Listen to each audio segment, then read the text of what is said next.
and welcome to Big Deal. Now, this week's episode is dedicated to the largest transaction that the Indian telecom space has seen.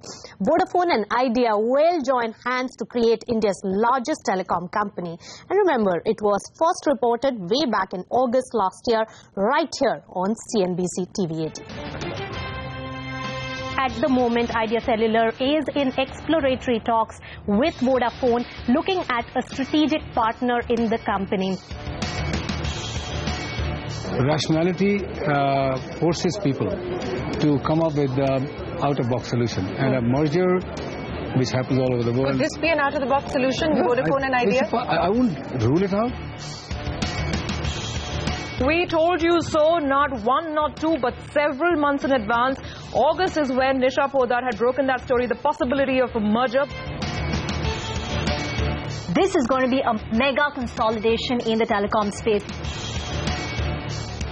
The talks have been at an advanced stage. There have been some more concrete talks between principal to principal of Idea Cellular as well as Vodafone London. So here are the big numbers that we need to understand. The combined entity will have an enterprise valuation of around $27 billion, keeping the benchmark of 108 rupees per share. Now, it will have a revenue market share of over 41% with a total network capacity of 35%. Now, here's what the merged entity will look like. So, Vodafone will own just over 45% and Idea will own just over 26%. So, the Aditya Birla Group and Vodafone will have equal voting rights. Now, the Aditya Birla Group's 21% stake in the merged entity has been valued at a benchmark 72 rupees per share of Idea, and this was, remember, the stock price of Idea on 30th of January when both the companies confirmed that they are in deal talks. Additionally, Birlas will buy 4.9% stake in the merged entity for 108 rupees per share. Now, Kumar Mangalam Birla will remain the chairman of the merged entity. The CFO will be appointed by Vodafone and the CEO will be chosen based on merit by the companies. So the deal will be completed in 2018, at least that's the target. Here is Kumar Mangalam Birla and Vittorio Colau on the contours of this deal. I think the primary reason and the fundamental reason, Nisha, is the fact that there's great industrial logic and business sense to both of these businesses coming together. If you look at the combined company, we're talking about leadership in 23 circles, we're talking about market share across the country of about 40%, customer market share of about 35%, 1850 megahertz, which is a very large bank of capacity. So on and so forth. So basically, it's about the coming together of two companies who have huge complementarity, especially in terms of the assets that they own. I think that competitive intensity is always an important dynamic. It's always a trigger. And that's the reality. I mean, that's how the real world works. Competition is the biggest driver, Mr. Colau? No, as Kumar has said, the real driver is the vision for the future. India is digitizing. Digital India is a priority of the government. If you think about what will be enabled by broadband, you want it everywhere. You want it in the urban areas, but you also want it in the rural areas. You want it into metros, but you want it in every single village. And if you start thinking entertainment, new services, and payments, and financial inclusion, having a player in this country that can give all of that to all of the Indians, ensuring choice, ensuring that there are 5 big competitors and the Indians can choose from all of them, and there will be no difference whether you live in a village or whether you live in the city, I think this is the logic. Of course, we need to preserve competition, and we intend to be one of the strongest competitors in this country. So Idea Cellular is listed in India, and the 3 numbers that come out of the transaction as stated in your press release is that 21.1% that you gain by way of the merger is at the implied valuation of 72 rupees 50 paise per share. 108 rupees is what you have paid for acquiring the additional 4.9%, and you come to 26%, by way of which you have 26% equal voting rights in the company, even though 45% is held by Vodafone. So my simple question is, at 108 rupees per share, Mr. Birla, the implied enterprise valuation of the company comes to about $27 billion. And its pre-synergy EBITDA of the company together is $3.6 billion. So at $27 billion, you have a 7.5x or multiple of EBITDA at which you have done this kind of a valuation, while on the other hand, the debt remains at $16 billion, which is 4.4 times of EBITDA, which you have stated will come down by synergies as well as tower asset sale. Now, give us a sense of why these rich valuations when we also compare it with other competitors in the telecom sector. So, you know, I mean, I don't have the nitty-gritty right off the top of my head.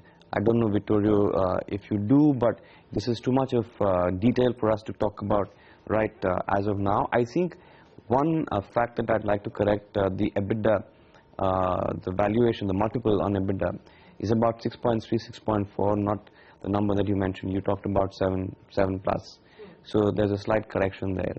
I think that both the valuations, there's been a joint valuation done by independent valuers who are reputed firms. We have an independent fairness opinion, again by a very reputed investment banking outfit. I believe that 110, 108, which is the price at which we are committed to buy from Vodafone to take our stake to 26%, is the price at which the scrip closed on Friday. So it reflects the sort of current market position.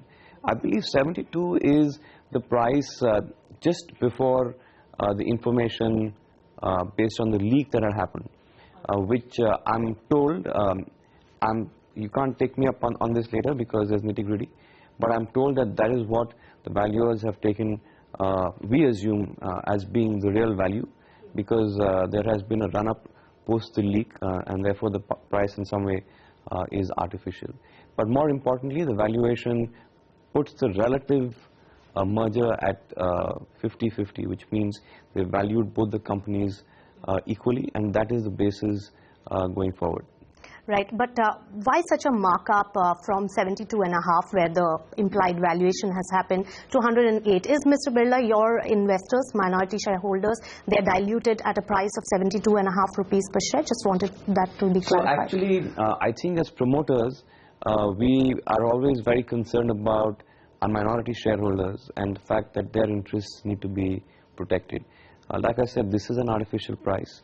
The run-up in the last few weeks is on account of an information leak consequent to which we had to put out a communication.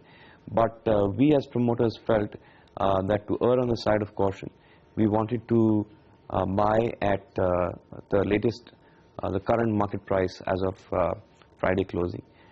Well, we didn't really need to. This is always an art more than a science, but we felt that that is something that we wanted to do. All right, looking forward then, synergies $2.1 billion per year. So, Mr. Kalau, take us through how confident are you in terms of synergies, gaining that, the component of spectrum that is coming out from this number, and also your plans for the tower asset sale, which is also going to be playing an important part in your overall valuation dynamics. Yeah, Nisha, we are very confident about the synergies, and we are very confident for two reasons. First, the large majority of the synergies come, of course, from the towers. And if you think about, two companies that are going together, and as I said, typically Idea are stronger where Vodafone is weaker, and Vodafone is stronger where Idea is weaker. We had some circles where we had single-digit market share, and maybe they have double-digit market share, and vice versa. So by putting together the towers, very easily you can see the total number of towers needed will be at least 20, but probably more % less than what it is today. And that means less electricity, less transmission, lower leases. This is relatively quick and relatively easy to achieve. Plus, of course, we will have whatever the choice of IT systems, and we can reduce some duplication and redundancy. So we have experience as Vodafone of mergers. As you know, we have done a number of mergers in the recent years, and we always systematically have hit the synergies either earlier or higher than what we said. So I'm confident. Your question on Indus. Indus, we have an interest now completely aligned to maximize the value of the 11% that Idea owns, but also the 42% that Vodafone owns. And in this, we will work together with the third partner in Indus to find the possible best allocation of that money. So Idea stake really makes for a kingmaker in the overall Indus stake, because now both combined have a majority in Indus. So what is the plan there? That's not the way to look at it, because Indus has agreement between shareholders to allow everybody to have a fair voice at the table, and never, any of the three has been dominating the other two. This is a healthy mechanism, and we are now more aligned on this side, but we have never been disaligned with Airtel. So I would see this as a joint effort to maximize the value of an extraordinary asset that this country has. Now, Mr. Birla, you're going to be the chairman of the combined merged entity. How are you going to also form the top management team? You said co-CEOs, co-CEOs, and a CFO appointed by Vodafone. How will this really work? So, this is a company that's going to be jointly managed and with equal rights. So that is the underlying objective or the overlying philosophy of the whole combination and for the new company. I'll be the chairman, so that's a privilege for me. The CFO is going to be a nominee of Vodafone. The CEO and the COO, we've said that we will choose the best person for the job. I think that's only fair that any such appointment is merit-based. So co-CEOs and COOs. We'll be talking about a CEO and a COO. And I think across the organization, for all the key management personnel, what we have clearly agreed after some discussion is that it has to be merit that has to take precedence. And it has to be the best man or woman for the job. All right. And as far as your shedding the spectrum is concerned, have you had pre-consultations with the regulators on whether you're going to get any money out of it, and also the regulatory approvals, because this is a complex deal? No, we haven't, but keep in mind that, let's put things in context. The amount of extra spectrum that we have is few tens of megahertz out of 1,800. So it's really relatively tiny. Of course, we will try to sell it, and there might be other operators who here and there need it, in which case we'll be very happy to take some money. Otherwise, we will just hand it over. But it's not a big thing. It's a small thing. Of course, but regulatory approvals, Mr. Birla, because that delays the deal a lot in India. That's an important question. I believe that the M&A guidelines set out by the Department of Telecommunications are very clear about M&A, about mergers and acquisitions. And I believe that that would go a long way in facilitating this process from moving smoothly.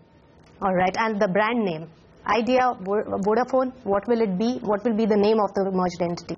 So both Vodafone and Idea are amazing brands in this country with a lot of loyalty and a lot of affinity created in their customers. We will definitely leverage on both. Now, of course, we will develop professionally an identity and the marketing and the communication strategy. But what we can say today is that it is our intention to continue to have the presence of both of them in the market. Whoever is today working with Vodafone or with Idea should be reassured and should continue to invest, because these two brands together will become a power brand. All right, so that's the word coming in from the two big deal makers, Kumar Mangalam Birla as well as Vittorio Colao.